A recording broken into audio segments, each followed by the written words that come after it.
பல கட்சிகளுக்கு இந்த தேர்தல் வாழ்வா சாவாவா இருக்கும்.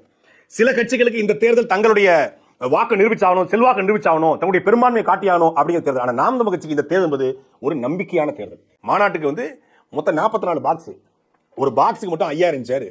முதல் வருஷம் முதல் வருஷம் வெளி மாநிலம், வெளிநாடு, ஊடக உறவுகள், நாம் தமிழ் கட்சி பொறுப்பாளர்கள் 4 பாக்ஸ் போட்டிருந்தோம் மேடைக்கு முன்னாடி. அந்த 4 பாக்ஸ்ல மட்டுமே கிட்டத்தட்ட போட்டிருந்த சேரை விட அதிகமான நபர்கள் உட்கார்ந்துருந்தாங்க தரையில சுத்தி. அதுல மட்டுமே ஒரு 15000 பேர் உட்கார்ந்துருப்பாங்க. 234 தொகுதியிலும் நாம் தமிழ் கட்சி தோற்று போயிடும், சீமானே தோற்று போயிருவாரு. ஜாதகம் சொல்றான், ஜோதிடம் சொல்றான். 1.1 விழுக்காடு வாங்கின கட்சி இந்திய அரசியல அதுக்கப்புறம் நின்னதான் சரித்திரமே கிடையாது. 1.1 இருந்து இன்னைக்கு 8.2. இன்னைக்கு இந்த மாநாட்டுக்கு வந்தது அரசியல் கருத்து கணிப்புகள் எல்லாருடைய மனநிலையும் பாதிக்கப்பட்டுருச்சு. ஓட்டுக்கு பணம் தரல தாவேகா ஒத்துக்கிறீங்க? அப்படிலாம் கிடையாது. ஓட்டுக்கு பணம் கொடுத்துருக்காங்க.